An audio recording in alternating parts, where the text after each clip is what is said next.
खुलुमबाय लोगोफोर, बिहार ब्रह्म चेनेलनि खौरां नायगिरि गासैबो रायजो राजा नोंथांमोननिसिम गोजोन फुंबिलिनि गाहाम हामलायथि बावहरग्रोनाय जाबाय। आं दिनै नोंथांमोननि सिगाङाव आरोबाव माखासे खौरां फरायथिनो लादों।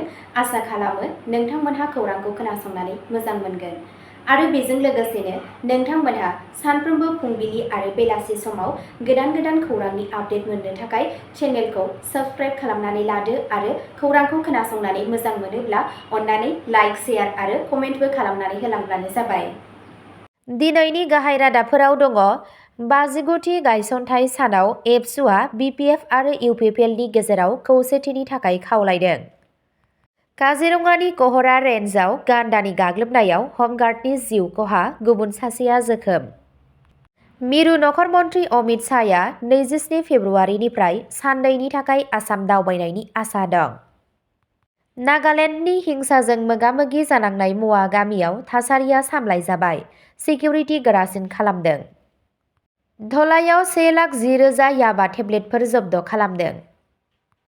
रुप'हिहाटआव मोसौखौ आथोनारि सोमोन्दो लाखिनायनि दायाव सासे सुबुंखौ हमदों। दानिया फैदो आबुं रादाबाव। गिबि खौराङावनो दङ। 55थि गायसनथाइ सानाव आसाम बिसायख'थिनि सिगां एबसुआ बिपिएफ आरो इउपिपिएलनि गेजेराव खौसेथिनि थाखाय खावलायो। दुलाराय बर' फरायसा आफाद एबसुनि 55थि गायसननाय सान फालिनानै रबिबाराव एबसुनि आफादगिरि दिपेन बर'आ फिन खेबसेबाव बड'लेण्ड पिपल्स फ्रन्ट बिपिएफ आरो इउनाइटेड पिपल्स पार्टी लिबारेल इउपिपिएलनि दैदेनगिरिखौ बर' हारिनि मोजांनि थाखाय राजखान्थि महरै ज' जानो खावलायो। खौरांगिरिफोरनि सिगाङाव दिपेन बर'आ बुङो दि बर' हारिनि दावगानाय आरो बड'लेण्ड ओनसोलारि ओनसोल बिटिआरनि जौगानायनि थाखाय ओनसोलारि राजखान्थि गोहोफोरनि गेजेराव खौसेथिया गोनांथार। जों लुबैयो दि मोननै ओनसोलारि गोहोफोर बिपिएफ आरो इउपिपिएलआ सावरायनायनि गेजेरजों खौसेथि आरो गोरोबलायनायनि राहा लानांगौ आरो फैबाय थानाय बिसायख'थियाव बर' माहारिया आसाम आरो बेनि जौगानायनि थाखाय जयै थांनांगौ, एबसुनि आफादगिरिया बुङो। बिथाङा बुंबावो दि आं मिजिं थिदों दि बिटिसिनि गाहाय हाग्रामा महिलारी आरो बारग' गाहाय प्रमद बर'आ जयै आवगायलांगोन मानोना बिथांमोनहा एनडिए दोलोनि बाहागो। बिथाङा बर' सोमावसारनायनि सा 5,000नि बांसिन मुंख्लंफोरजों लोगोसे जिउ गोमालांनाय गासै एबसुनि दैदेनगिरि आरो मावथिफोरखौबो गोसोखांनानै बुंबावो। 15 फेब्रुआरि 1967 मायथाइयाव गायसनजानायनिफ्रायनो एबसुआ हारियाव रोदा थानाय बेसेनफोरनि गेजेरजों हारिखौ खौसे खालामनो नाजाबोगासिनो दं। जों उपेन ब्रह्म बिथाङा दिन्थिनाय लामाजों बर' हारिनि सुबुंफोरखौ गोग्गानाय आरो बेसेनजों सिबिनो थाखाय आगान होगासिनो दं होनना बिथाङा बुङो। आफादनि इयुननि लामाखौ रोखा खालामनानै बिथाङा बुङो दि गौथुमा बर' एकर्डखौ आबुङै मावफुंनो, सोलोंथाइ अभियानखौ सोलिहोबाय थानो आरो फेग्रा मुवा सोबनाय, उन्दै गथ'साफोरनि हाबा आरो सुबुं लांखारनाय बायदि समाजारि गाज्रि खामानिफोरनि हेंथायै नाजानायखौ गोख्रों खालामनो थाखाय गावनि रादायखौ गोदानै मावफुंदों। चिरांनि बिरहांगाव उजान बाजार गोजौ फरायसालिनि गेलेग्रा फोथाराव एबसुनि 55थि गायसनथाइ सानखौ फुङावनो सानसे आबुं हाबाफारि लानानै फालिनाय जायो। थि सम बादियै फुंनि 9 रिंगायाव आरज गाबनाय हाबाफारि लानाय जायो आरो बेनि उनाव आफादगिरि दिपेन बर'आ एबसुनि फिरफिलाखौ बिरहोयो। बर'फोरनि बिफा मानिजानाय बड'फा उपेन्द्रनाथ ब्रह्मनि मुङाव बिबार बावनाय जायो। साहित्य एकाडेमि बान्था मोनगिरि हरिनारायण खाख्लारियाबो गोसोखांथि मान बावो। फुंनि 10 रिंगायाव एबसुनि लेङाइ आफादगिरि खोरोमदाव वारिनि मासि सामलायनायाव मोनसे गेवलां जथुम्मा जायो।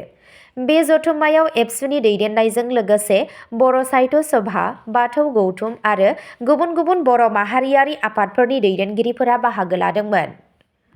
क'क्राझार लकसभानि संसद जयन्त कुमार बसुमतारी, बिटिसिनि बारग' मावफुं सोद्रोमा रन्जित कुमार बसुमतारी आरो गोबां मुंदांखा सोलोंथाइगिरि बिथांमोनहाबो नुजाथिदों। आलासिफोरा गोजोन आरो खौसेथिनि नेरसोन महरै फारौफोर आरो बेलुनफोरखौबो हगारदों। नैथि खौराङाव दङ। काजिरङानि कहरा रेन्जआव गान्दानि गाग्लोबनायाव हमगार्डनि जिउ खहा, गुबुन सासेया जोखोम। रबिबारनि सानजौफुनि 12 रिंगासोआव काजिरङा नेशनेल पार्क आरो टाइगार रिजार्भनि कहरा रेन्जनि सिङाव गान्दानि गाग्लोबनायाव डिउटियाव थानाय सासे हमगार्डनि जिउ खहा जायो आरो गुबुन सासे हाग्रा मावथिया गोब्राबै जोखोम जायो। जिउ गोमानाय सुबुंखौ रेन्जनि मोनसे केम्पआव थिसनजानाय हमगार्ड आरो नगाव जिल्लानि जुरियानि थागिरि साहाबुद्दिन होननानै सिनायथिनाय जादों। बरदल'नि ओनसोलाव हाग्रानि गान्दाजों गाग्लोबजानायनि उनाव बिथाङा गोब्राबै जोखोम जायो आरो फाहामथाय लानो थाखाय गोख्रैथिजों लांनाय समाव कहरा देहा फाहामसालियाव सौहैनायाव बिथांखौ थैबाय होनना फोसावो। जाथाय जायगायाव थानाय गुबुन सासे मावफारिया रामेन बरायाबो बे गाग्लोबनायाव जोखोम जायो। गिबियावनो बिथांखौ कहरा देहा फाहामसालियाव फाहामथाय होनाय जादोंमोन आरो उनाव एडभान्स केयारनि थाखाय Jorhat medical college and hospital (JMCH) आव दैथायहरनाय जादों। बिथांनि हालोदखौ खाथि देहा फाहामगिरिनि नोजोराव लाखिनाय जादों होननानै खौरां मोननाय जादों। थामथि खौराङाव दङ मिरु नखर मन्थ्रि अमित शाहया 20 फेब्रुवारिनिफ्राय साननैनि थाखाय आसाम दावबायनायनि आसा दं। हिमन्त बिश्व शर्मा। बे समाव बिथाङा भाइब्रेन्ट भिलेज हाबाफारिनि नैथि खोन्दोनि सिङाव मोनसे हाबाफारि बेखेवगोन आरो सेन्ट्रेल रिजार्भ पुलिस फर्स (CRPF) नि बोसोरारि सान पेरेडआव बाहागो लागोन। गिबि मन्थ्रि हिमन्त बिश्व शर्मा बिथाङा 15 फेब्रुवारियाव बुङो। गिबि मन्थ्रिया बुङो दि साहा बिथाङा बराक हायेननि काछार जिल्लायाव थानाय सिलचरआव गावनि दावबायनायखौ जागायगोन, जेराव बिथाङा सिमा ओनसोलफोराव इनफ्रास्ट्राक्चार आरो जिउ खुंनायनि खाबुफोरखौ जौगाहोनायनि थांखिजों भाइब्रेन्ट भिलेज प्रग्रामनि सिङाव हाबाफारि लागोन। अखानायै गुवाहाटी सौहैगोन आरो CRPFनि बोसोरारि साननि पेरेडआव बाहागो लागोन। शर्मा बिथाङा बुङो दि छत्तीसगढ़ आरो काश्मीराव CRPFनि अपारेशनाव हाथियारफोरखौ दिन्थिफुंनाय जागोन। नेशनेल केडेट कर्प्स (NCC) नि केडेटफोरखौ पेरेडआव बाहागो लानो थाखाय थुलुंगा होनाय जागोन, जाहाथे बिथांमोनखौ CRPFआव केरियार खालामनो थाखाय थुलुंगा होनाय जागोन। जोंनि लाइमोनफोरा आसाम पुलिसाव साख्रिनि थाखाय इन्टारभिउ होयो, नाथाय बिसोरो CRPFनि थाखाय नुजाथिया। बेनिखायनो जों आसामाव CRPF थिसनथाय मिरु बेखेवनो थांखि लादों। जों धेमाजि जिल्लायाव हा आवग्रिनानै लाखाबाय होनना बिथाङा बुङो। ब्रैथि खौराङाव दङ नागालेन्डनि हिंसाजों मोगा-मोगि जानांनाय म'वा गामियाव थासारिया सामलायजाबाय, सिकिउरिटि गोरासिन खालामदों।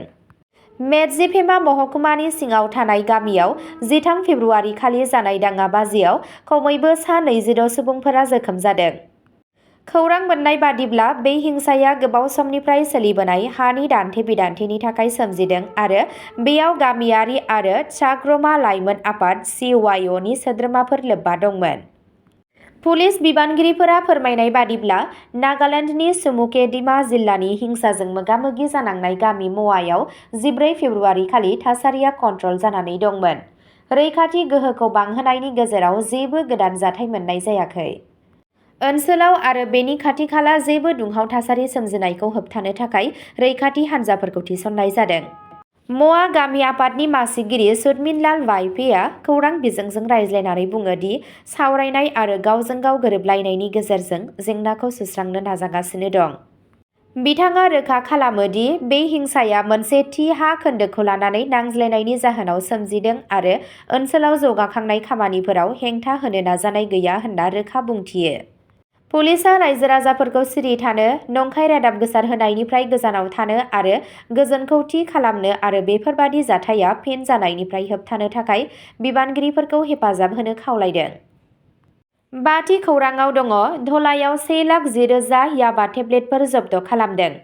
मोनसे गिदिर ड्राग्स होबथानाय अपारेशनाव आसाम पुलिसआ काछार जिल्लानि धलाई पुलिस थानानि सिङाव 1,10,000 याबा टेब्लेट जब्द खालामो। गंसे ट्राकखौ होबथायो आरो बे जाथायजों लोब्बा थानाय 2 सुबुंखौ हमनो हायो। मावख'आरिफोरनि बादिब्ला थि संगालिनि सायाव बिथा खालामनानै धलाई पुलिसआ खालामनाय मोनसे थांखिनानै खालामनाय अपारेशननि गेजेरजों बे शिपमेन्टखौ बोखांनो हायो।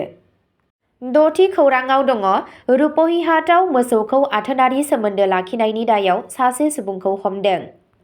अजद होनाय बादिब्ला जयन्त मण्डल मुंनि सासे सेंग्रानि सायाव सुनसान जायगायाव मोसौखौ आथोनारि सोमोन्दो लाखिनायनि अजद होनाय जादों।